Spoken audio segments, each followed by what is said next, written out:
Hi අද මම අරගෙන ආවේ මගේ ප්‍රෙග්නන්සි ජර්නි එකේ පළවෙනි මාස 3 විස්තර. ඉතින් අපි යමු වීඩියෝ එකට. ඉතින් මම පීරියඩ් හැදෙන්නේ නැති හින්දා ඩොක්ටර් කෙනෙක් හම්බෙන්න ගියා.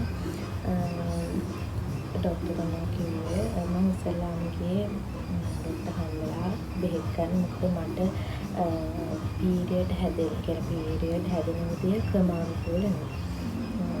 මාස 3ක් හැදෙනවා මාස 3ක් නෑ මාසයක් හැදෙනවා මාස 2ක් නෑ ඔහොම තමයි මගේ පීරියඩ් හැදෙන්නේ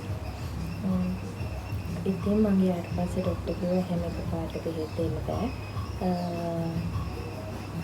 ටෙස්ට් එකක් කරලා බලන්න කියලා. ඊට පස්සේ අපිත් ඒකට කැමති වුණා. ඩොක්ටර් චෙක් කරලා බලද්දි කිව්වා ඔබ ප්‍රෙග්නන්ට් කියලා. එතකොටත් පස්සේ මට ඩොක්ටර් කිව්වේ මම ඉස්සලාම ගමේ මිඩ්වයිෆ්ස් හම්බෙන්න. ඊට පස්සේ VOG කෙනෙක්ව channel කරන්න කියලා මම ඒ විදිහටම කරා. ඉස්සලාම මම අපේ ගමේ මිඩ්වයිෆ්ස් හම්බෙන්න ගියා. එයා කාඩ් එක ලිව්වා.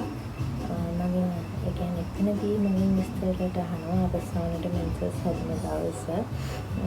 ඒ වෙද්දී මට මෙන්සස් ක්‍රමානුකූල නැති හින්දා මට හරියටම දවස මතක නැහැ. ඊට පස්සේ මම ආසන්න වශයෙන් කිව්වා 6 වෙනි මාසේ 28 වගේ මට නැවතුනේ කියලා. ඊට පස්සේ බලලා එයා එතන ඩේට් එකක් දාලා දුන්නා. ඊට පස්සේ මම ගියා VOG සර් හම්බෙන්න. VOG සර් ස්කෑන් කරලා මට කිව්වේ හයිරම් සති 8යි කියලා. එහෙම බලපුවාම මම මිස්ටර් දුන්න දිනෙත් හරි දැන් ආසන්න යනවා. මිස්ටර් දුන්න ඩියු ඩේට් එක අප්‍රේල් 21 සර් දුන්න ඩියු ඩේට් එක අප්‍රේල් 19 දවස් දෙකකේ හරියම තියෙන්නේ. ඉතින් මට සති 8ක් යනකම් තේරුනේ නැහැ. ඒ මට මූලික ලක්ෂණ ආවේ නැහැ. සති 8න් පස්සේ තමයි ටික සති 8ක් කියන්නේ 8ට පස්සේ සති 10දී වගේ තමයි මට ඉස්සෙල්ලාම කියන්නේ අමාරුකම් ලක්ෂණ ඒ දේවල් ඇති වුණේ. මට තිබ්බේ උදේ වමන උදේ නැගිටලා කියන්නේ ඇඳෙන් බහින්නේ මට වොමිට් වෙලා ඉතින් මම ඒවට කරේ උදේ ඇඳෙන් නැගිටින්න කලින් කිරියක් බොන නැත්තම් ඇඳෙන් නැගිටලා අඩියක් දුරවත් යන්න බෑ කරන්නේ වොමිට් වෙනවා. හරි එතකොට ආයෙ මට තිබ්බා මගේ දැන් මට ප්‍රධානම එක තිබ්බේ වොමිට් වෙන එක. ඊට අමතරව පියවර වටේට දෙන්න ගත්තා. අය බඩ දැවිල්ල කන්න බෑ නිදිමත ඔය වගේ දේවල් තමයි මට තිබ්බේ. එතකොට සාමාන්‍යයෙන් ප්‍රෙග්නන්ට් අයට මේ ලක්ෂණ තමයි තියෙන්නේ. මීට වඩා වෙනස් වෙන්න පුළුවන්.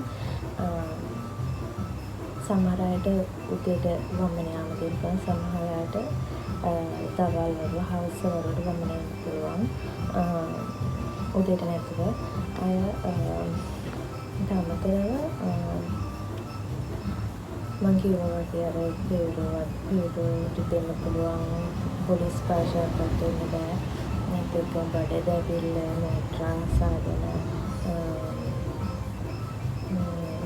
කෑම රුචිය වගේ දේවල් ඉස්සරහදී මම නම් දවසම උදාගත්තා. එතකොට මෙතනදී තියෙන ප්‍රධානම ලක්ෂණයක් තමයි අපිට බඩේ කැක්කුමෙන්නේ පීරියඩ් හැදෙන බඩේ කැක්කුම. අපි එන්නේ පීරියඩ් හැදෙන්නේ නැහැ. නමුත් ඒ කැක්කුම තමයි අපිට අත්දැකීම් තියෙනනේ. ඒ කැක්කුම තමයි අපිට මට ආයේ කැක්කුම. ඉතින් ඔය වගේ ලක්ෂණ තමයි මට මුලින්ම තිබ්බේ. මම වමන යනවා කරේ කියන උදේ ඇඳෙන් බහින්න කලින් කිරි එකක් බිව්වා. ඊට පස්සේ තමයි වොෂ්රූම් එකට හරිය නැත්තම් වොමිට් වෙලාම තමයි නවතින්නේ. ඒක නවත්තන්න බෑ. මම ඩොක්ටර් ඉතින් මගේ ඩොක්ටර් ලියලා දුන්නා පළවෙනි ස්කෑන් එක ගියාට පස්සේ වොමිට් වෙනවට බෙහෙත් ඒවත් ගත්තා. ඒවා අරගෙන පළවෙනි මාස තුනේ මම හිටියේ ඒකත්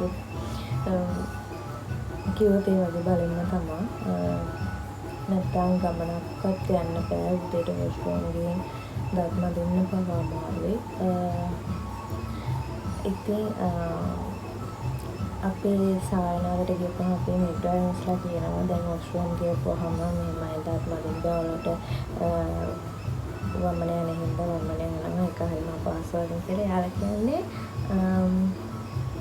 දත් බෙහෙත් බ්‍රෂ් එකට දත් බෙහෙත් චූටි ප්‍රමාණයක් අරගෙන ඉක්මනට ගොඩක් කරා නැතුව ඉක්මනට දත් මතල ඉවර කරන්න කියලා. ඉතින් ගොඩාක්ම දත් බෙහෙත් ආගන්න එපා. එතෙන් අපිට වමන යන්න තියෙන අවස්ථාව වැඩි කියලා කියනවා එයාලා. මම ඉතින් මේ විදිහටම කරා. අර මේ උදේ නැගිටිද්දී ඇඳේදී තේ එකක් බොන්න, තේ එකක් නෙමෙයි කිරි එකක් බොන්න. වැඩි පැන් රස කන්න හොඳ නෑ උදේට. ක්‍රීම් කැකර් වගේ කැකර් බිස්කට් එකක් ගන්න. එතකොට වමනේ ටිකක් බොහෝ දුරට පාලනය කරගන්න පුළුවන් කියලා මෙස්ලා අපිට සැස්වලදී කියලා දෙනවා. ඉතින් ඒ අනුගමනය කරන්න මම නම් කියන්නේ මේ මාස 3 මාස 2ක්ම ගිහින් මම දැනගත්තා මම ප්‍රෙග්නන්ට් කියලා. මාස 3න් පස්සේ තමයි අපිට ක්ලිනික් එකට යන්න කිව්වා. ගමේ ක්ලිනික් එකට. එහෙදී මෙස්ලා සති 8න් මට වියෝජිස දුන්නා විටමින් කියන්නේ ෆෝලික් ඇසිඩ් එක. අනිත් විටමින්ස් මට දුන්නේ මාස 3 පහ වෙලා. මට විතරක් නෙමෙයි මාස 3 පහල තමයි විටමින්ස් වර්ග දෙන්නේ. යකඩ පෙත්ත, කැල්සියම්, PPC විටමින් වගේ දේවල්. දැන් මම එක පෙත්තකට තියෙනවා සති 12ට කලින් සති 12 වෙලා නැති. ඉතින් මම කලින් කිව්වා වගේ මගේ මාස දෙකක්ම ගිහින් ඉවරයි. මට එක මාසයක් මං හිතුවේ මට එක මාසයයි තව ගත කරගන්න තියෙන්නේ අමාරුවෙන් කියලා. ඒත් නෑ. සති 18 වගේ වෙනකම් මට මේ තාත්තේ තිබ්බා. කියන්නේ වමනේ පෙත්තෙන් තුර ගමනක්වත් යන්න බෑ. ඇත්තටම වමනේ යනවා. අයමට කියලා දුන්න අපේ ගෙදර අය බුලත් කෑල්ලක් කොටක් මේක කරන්නේ. බුලත් කෑල්ලක් ටිකක් හක්ක තියා බුලත් කෑල්ලක් හක්ක තියාගෙන අපිරියා ගැටෙන එක මම මේකත් කරා ඒකත් හදාගලවා. ඇත්තට මේකත් වැඩේ කරා. ඉතින් ඔහොම තමයි මගේ පළවෙනි මාස දෙකමාර වගේ ගෙවුනේ. මට බත් නම් පෙන්නන්න බෑ. බත් කන්න බැරුණා. මට අපිරියාමුනේ බත් මම කාලා හිටියේ. කාලා කියන්නේ හරියට බත් කෑවෙම නෑ. මයිලෝ, කල්කිරි, තැඹිලි, දෙහි බීම ගොඩක්ම මේ ඔය වගේ දේවල් තමයි පාවිච්චි කරලා හිටිය වෙලා නැතුව නෙවෙයි. ඒ තරම් කන්න පළතුරු කෑවා. ඉතින් එහාට බත් කියන එකක් පෙන්නන්න බෑ. අර මේ සුදු ලුණු සැර වගේ ඒවා වියද්දිම කොහෙත් නන්න බෑ. ඒක සුදු ලුණුට දැනටත් අපිරියයි. ඉතින් ඔහොම තමයි මගේ කෑම රටාව තිබුණේ. ඉතින් මම ප්‍රෙග්නන්ට් වෙන කලින් ෆෝලික් ඇසිඩ් අත්තු කෙනෙක් නෙවෙයි. කෙනෙක් මගේ වියෝජිස මට ෆෝලික් ඇසිඩ් එක ගානේ බොන්න කිව්වා. මම ඒ විදිහට මේක කළා. දැන් ඉතින් මේ කාලේට වැඩක් නෑ. අපි කොහෙද ගියත් අපි ප්‍රෙග්නන්ට් කියලා දන්නේ නෑ. කට්ටිය ඉතින් ඒ දැනුවත් අපහසුතාව කොහොමද කරත් අපි අපහසුතාවටපත් වෙනවා. ඔන්න තමයි මගේ පළවෙනි මාස 3 ගෙවුනේ. ඉතින් මේ කාලේ හැමදාටම තියෙන්නේ මාස 3 ඉක්මනට ගෙවිලා ඉවර වෙනවා. සමහරුන්ට මාස 3 කියන්නේ සති 12ක් සති 12න් ඉවර වෙනවා. තවත් සමහරුන්ට සති 24න් වගේ ඉවර වෙනවා. මේ තියෙන අපහසුකම් තවත් සමහරුන්ට මුළු මාස 9ම මේක තියෙනවා. තව දෙයක් තමයි වතුර හොඳට බොන්න ඕනේ. හැබැයි ගොඩක් අයට තියෙන ලක්ෂණය තමයි වතුර අපිරිය වෙන එක. මට ඒ දෙන්නේ නෑ. මම හොඳට වතුර බිව්වා. මට බොන්න පුළුවන් වුණේම වතුර වගේ දේවල්. බත් කන්න බෑ. සරදයක් පෙන්නන්නවත් බෑ.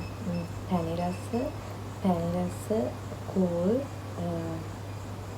වතුර වගේ දේවල් තමයි මට බොන්න පුළුවන් වුණේ. එච්චරමයි. ඒ වගේම තමයි දවස් ගෙවාගත්තේ මාස 2කින් පස්සේ. කොහමරි කිව්වම සති 18 වගේ වෙනකන් සාමාන්‍යයෙන් ලක්ෂණ තිබ්බා. ඉතින් පස්සේ ඔක්කොම හරියනවා. සමහරුන්ට හරියනවා සමහරුන්ට නෑ. එක එක්කෙනාගේ විදිහම තමයි. කෙනෙක්ට යන්න පුළුවන් අපේ නම් මාස 3න් පස්සේ POGs හම්බ වෙන්නේ ඉස්සෙල්ලාම මේ ප්‍රයිමස්ට් එකට කාඩ් එක හදාගන්න. කොහමද මේ කාඩ් එක හැමෝගෙම සපෝට් එක අපිට ඕන. මොකද මේ කාඩ් හරියට චූට් එකක් වගේ තමයි කන්නත් බෑ. කිසි දෙයක් කතා කරන්නත් බෑ. කිසි දෙයකට ආසාවක් නෑ. මුළුත් අවශ්‍යම නැති. ඒ හැමෝගෙම වටිනවා. වගේ මට මගේ කරාය හස්බන්ඩ්ගේ ගෙදර හැමෝම කරා ගන්න දේවල් මගේ අත්දැකීම් එක්ක කිව්වා. තව මට කියන්නේ මොනවා හරි යනවා කමෙන්ට් කරගෙන යන්න. පළවෙනි මාස තුනේ මට එහෙම ලොකුවට දේවල් වෙන්නේ නැහැ. මාස 2ක්ම කියපු හින්දා එහෙනම් අදට කියන්න.